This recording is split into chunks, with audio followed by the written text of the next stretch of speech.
Assalamualaikum warahmatullahi wabarakatuh.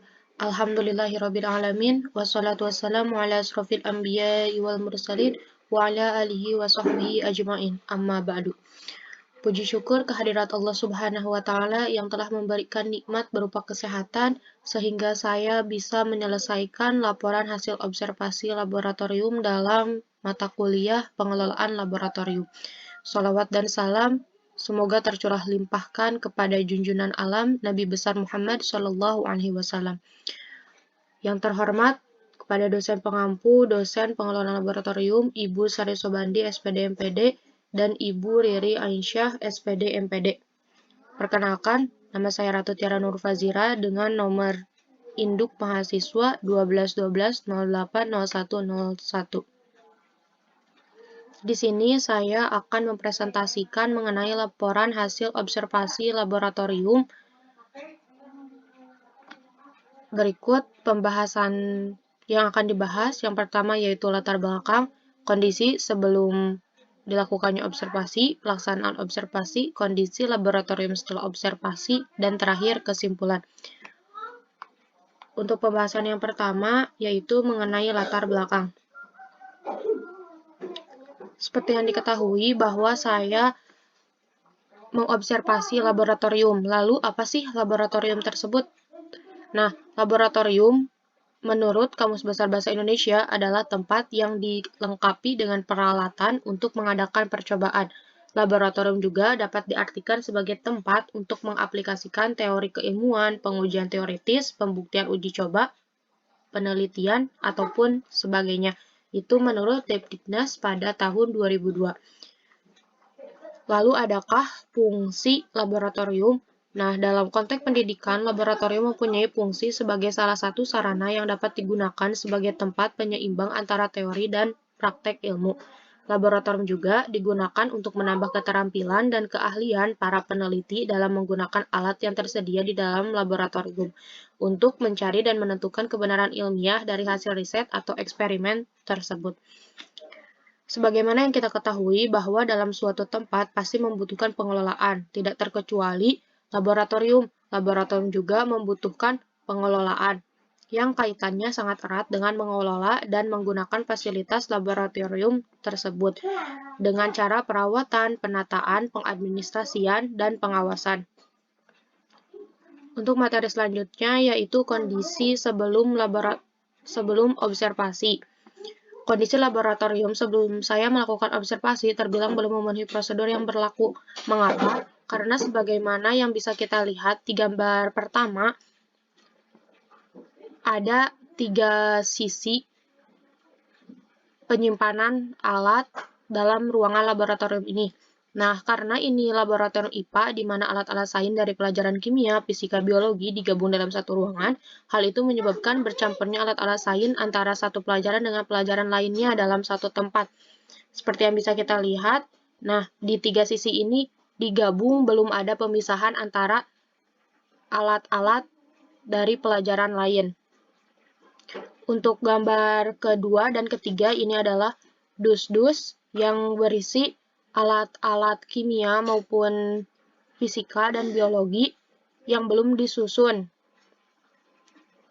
Menurut narasumber, hal ini terjadi karena laboratorium sering berpindah lokasi, sehingga ketika saya kemarin observasi, belum sepenuhnya dibereskan oleh pengurus laboratorium. Untuk gambar selanjutnya yaitu ada alat yang sudah ditata namun belum dirapihkan karena masih banyak yang bercampur, misalkan gelas kimia berada di tengah-tengah Erlenmeyer dan sebagainya. Dan untuk botol-botol ini adalah penyimpanan bahan kimia dan belum diberi label. Pembahasan selanjutnya yaitu pelaksanaan observasi. Saya melakukan observasi di SMA Yastisi Saat yang berlokasi di Jalan Veteran nomor 66 Cisaat Sukabumi, Jawa Barat. Untuk hari dan tanggal, saya melakukan observasi yaitu pada hari Jumat sampai Sabtu 26 sampai 27 November 2021.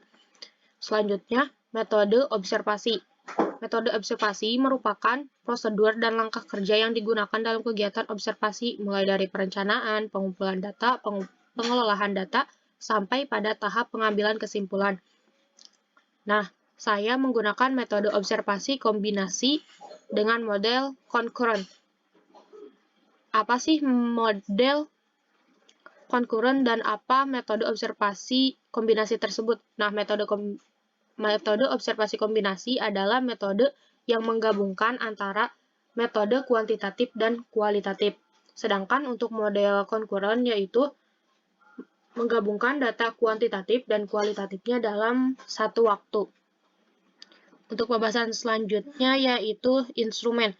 Instrumen yang saya gunakan adalah instrumen observasi non-partisipan, di mana observer hanya menjadi pengamat, dan instrumen yang kedua yaitu instrumen wawancara, di mana saya mewawancarai guru kimia di SMA Yasti Saat untuk memperoleh data.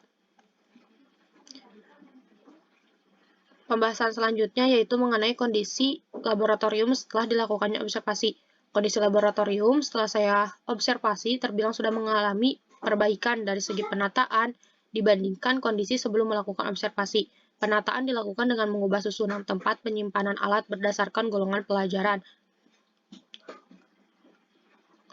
Nah, seperti yang kita ketahui bahwa tadi ada 3 sisi di ruangan ini. Jadi saya membaginya sisi kiri untuk pelajaran fisika, tengah untuk kimia, dan sisi kanan untuk biologi. Nah, ini untuk gambar yang kedua, yaitu seperti yang dilihat tadi bahwa penataan dus-dus yang tadi berantakan, ini saya sudah rapihkan sesuai dengan golongan jenis pelajarannya. Dan untuk gambar selanjutnya yaitu penataan alat-alat dimulai dari yang terbuat dari gelas, lalu terbuat dari kayu, besi, dan sebagainya. Pembahasan yang terakhir yaitu mengenai kesimpulan. Saya melakukan observasi di SMA Yasti Saat, beralamat di Jalan Veteran nomor 66 Cisaat Sukabumi, RT 7 RW 2. Terdapat beberapa sarana yang disediakan oleh sekolah ini, yaitu ruang belajar, ruang kantor, ruang perpustakaan, dan ruang penunjang lainnya. Dalam hal ini, saya ditugaskan untuk mengobservasi ruang belajar, lebih tepatnya ruang laboratorium. Adapun metode observasi yang digunakan adalah metode observasi kombinasi model concurrent, di mana observer menggabungkan data kuantitatif dan kualitatif dalam waktu yang sama. Kondisi laboratorium antara sebelum dan sesudah dilakukannya observasi tentu mengalami perubahan. Laboratorium yang asalnya tidak tertata dengan rapi sudah mengalami perbaikan dalam hal penataan. Namun tentu saja belum sempurna dikarenakan kurang lengkapnya fasilitas di laboratorium tersebut, seperti belum tersedianya lemari alat dan bahan, tidak adanya rambu keselamatan, ataupun alat pemadam kebakaran dan P3K. Mungkin hanya itu dari saya. Bila ada kesalahan, mohon dimaafkan. Wallahumma waffiq ila aqwamit thoriq. Wassalamualaikum warahmatullahi wabarakatuh.